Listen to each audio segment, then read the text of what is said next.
Welcome to Kiki சமையல். இன்னைக்கு நம்ம பார்க்க போகிற டிஷ் என்னன்னு பார்த்தீங்கன்னா எல்லாருக்கும் ரொம்ப பிடிச்ச ரோட் சைட் மஷ்ரூம் எப்படி செய்யறதுன்னு பார்க்க போகிறோம். இதை பார்த்தீங்கன்னா நம்ம வீட்லேயே ரொம்ப சிம்பிளாகவும் ஹெல்த்தியாகவும் எப்படி செய்யறதுன்னு பார்க்கலாம். அதுக்கு முன்னாடி ஏன் சேனல் நீங்கள் புதுசாக இருந்தீங்கன்னா ப்ளீஸ் சப்ஸ்கிரைப் மை சேனல், கூடவே மறக்காமல் பெல் ஐக்கானை கிளிக் பண்ணிக்கோங்க. வாங்க நம்ம வீடியோக்குள்ளே போகலாம்.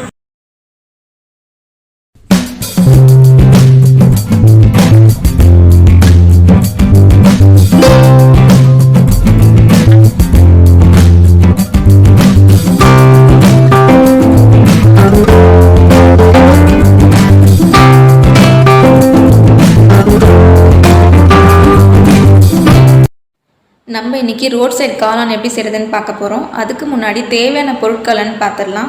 நம்ம ரோட் சைடில் செய்யும்போது பார்த்திங்கன்னா நமக்கு மஷ்ரூம் அதிகமாக ஆட் பண்ணியிருக்க மாட்டாங்க. நம்ம இப்போ வீட்டில் செய்கிறதுனால பார்த்திங்கன்னா மஷ்ரூமும் கோஸும் ஈக்குவல் அமௌண்ட் ஆட் பண்ணி செய்ய போகிறோம். வாங்க எப்படி செய்கிறதுன்னு பார்க்கலாம். அதுக்கு 1 கப் மஷ்ரூம் பார்த்திங்கன்னா நல்லா சின்ன சின்னதாக பொடியாக கட் பண்ணி எடுத்துக்கலாம். அதே 1 கப் பார்த்திங்கன்னா கோஸ் தேவை. கோஸும் பார்த்திங்கன்னா நல்லா பொடியாக கட் பண்ணி வச்சுக்கலாம். இப்போ மஷ்ரூமும் கோஸும் பைண்ட் பண்ணுறதுக்கு 1/2 கப் போல் மைதா ஆட் பண்ணிக்கலாம். 1/4 கப் கார்ன்ஃப்ளவர் மாவு, 1 டேபிள் ஸ்பூன் போல் மிளகாத்தூள், தேவையான அளவுக்கு உப்பு. இப்போ இந்த மாவை பார்த்திங்கன்னா நல்லா பிசைஞ்சிடலாம். நமக்கு இதில் பார்த்திங்கன்னா மஷ்ரூம்லேயும் கோஸ்லேயும் கொஞ்சம் தண்ணி இருக்கும். அதனால் நம்ம கொஞ்சம் கொஞ்சமாக தண்ணி தெளித்து பிசைஞ்சிக்க போகிறோம். இப்போ பாருங்கள், நம்ம தண்ணி ஆட் பண்ணிக்கலாம். தண்ணி பார்த்திங்கன்னா ரொம்ப அதிகமாக ஆகிடுச்சுன்னா நமக்கு மாவு குழஞ்சிருச்சுன்னா எண்ணெயில் போடும்போது திரிஞ்சிரும்.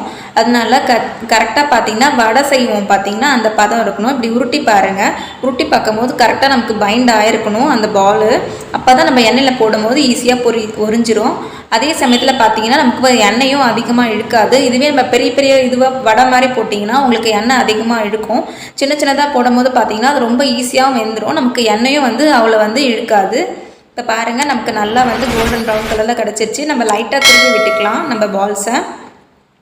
இப்போ மஷ்ரூம் பார்த்திங்கன்னா நமக்கு நல்லா பொரிஞ்சு வந்துருச்சு. இதை தனியாக எடுத்து வச்சுக்கலாம்.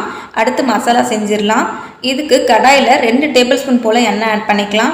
இப்போ பாருங்கள், எண்ணெய் நல்லா கொதிச்சிருச்சு. நம்ம நறுக்கி வச்சுருக்க 2 வெங்காயம் ஆட் பண்ணிக்கலாம். வெங்காயத்தை நல்லா வதக்கிக்கலாம்.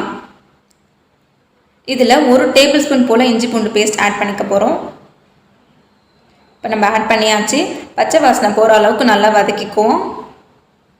இது நல்லா வதக்கியாச்சு. வாசனைக்காக கொஞ்சமாக கருவேப்பிலையில் ஆட் பண்ணிக்கலாம்.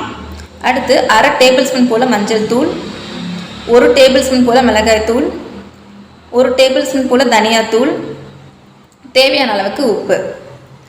இது நல்லா பச்சை வாசனை போகிற அளவுக்கு வதக்கி எடுத்துக்கலாம். இப்போ பார்த்தீங்கன்னா கடையிலலாம் இதுக்கு சாஸ் ஆட் பண்ணுவாங்க. நம்ம வீட்டில் செய்கிறதுனால சாஸ்லாம் ஆட் பண்ணாமல் 2 தக்காளி நல்லா ஃபைன் பேஸ்ட்டாக அரைச்சி வச்சுக்கோங்க. நம்ம இப்போ அதை ஆட் பண்ணிக்கலாம். தக்காளி பார்த்திங்கன்னா நல்லா நமக்கு கொதி வரட்டும். நல்லா சொன்னால் தான் நமக்கு அந்த டேஸ்ட் நல்லாயிருக்கும். இப்போ பாருங்கள், நம்ம மஷ்ரூம் பொரிச்சு வச்சது பாருங்கள், அது ரொம்ப பெருசாக இருக்கும் போது அதை சின்ன சின்ன பீஸஸாக கட் பண்ணி வச்சுக்கலாம். அப்போ தான் நம்ம மசாலாவோட ஆட் பண்ணும்போது நமக்கு டேஸ்ட் நல்லாயிருக்கும் காளான்னு. இப்போ பாருங்கள், நம்ம தக்காளி நல்லா கொதிச்சு நல்லா சுண்டிடுச்சு பாருங்கள். இப்போது இந்த ஸ்டேஜில் நம்ம மஷ்ரூம் ஆட் பண்ண போகிறோம். ஆட் பண்ணிடலாம். இப்போ பார்த்தீங்கன்னா நம்ம மஷ்ரூம் நம்ம மசாலாவோட ஆட் பண்ணியாச்சு. இதை நல்லா மிக்ஸ் பண்ணி விட்டுருவோம். ஒரு 5 நிமிஷம் போல் அடுப்பை நல்லா சிம்மில் வச்சுக்கலாம்.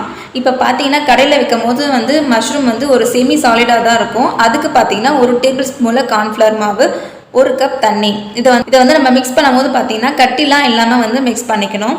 அப்போ தான் நமக்கு அந்த மாவில் ஊற்றும் போது நமக்கு டேஸ்ட் நல்லாயிருக்கும். இப்போ பாருங்கள், நம்ம ஆட் பண்ணியாச்சு. இதை நல்லா ஒரு 2 நிமிஷம் போல் கொதி வரட்டும். அப்போ தான் நம்ம மசாலாவும் அந்த மஷ்ரூம்ஸும் நல்லா நமக்கு டேஸ்ட் நல்லாயிருக்கும். இதில் கொஞ்சமாக 1 டேபிள் ஸ்பூன் போல் லெமன் ஜூஸ் ஆட் பண்ணிக்கலாம். அப்போ தான் நமக்கு டேஸ்ட் நல்லா ரிச்சாக இருக்கும். இது மாதிரி ஒரு 2 நிமிஷம் போல் கலரி கொடுத்துட்டே இருங்க. இப்போது பார்த்தீங்கன்னா நம்மளோட ரோட் சைட் மஷ்ரூம் ரெடி ஆயிடுச்சு. இப்போ கார்னிஷ்காக நறுக்குன கொஞ்சமாக வெங்காயம், கொஞ்சமாக கொத்தமல்லி இலை, உங்கள்கிட்ட கார்ன்ஃப்ளேக்ஸ் இருந்தால் அதுவும் ஆட் பண்ணிக்கலாம். இன்னும் நமக்கு டேஸ்ட்டு நல்லாயிருக்கும். இது ரொம்பவே சிம்பிள் தான். நீங்களும் ட்ரை பண்ணி பாருங்கள். ரொம்பவே டேஸ்ட்டாக இருந்துச்சு. தேங்க்ஸ் ஃபார் வாட்சிங் மை வீடியோ. தேங்க்யூ. நீங்கள் என் சேனல் புதுசாக இருந்தீங்கன்னா ப்ளீஸ் சப்ஸ்கிரைப் மை சேனல், கூடவே மறக்காமல் பெல் ஐக்கானை கிளிக் பண்ணிக்கோங்க.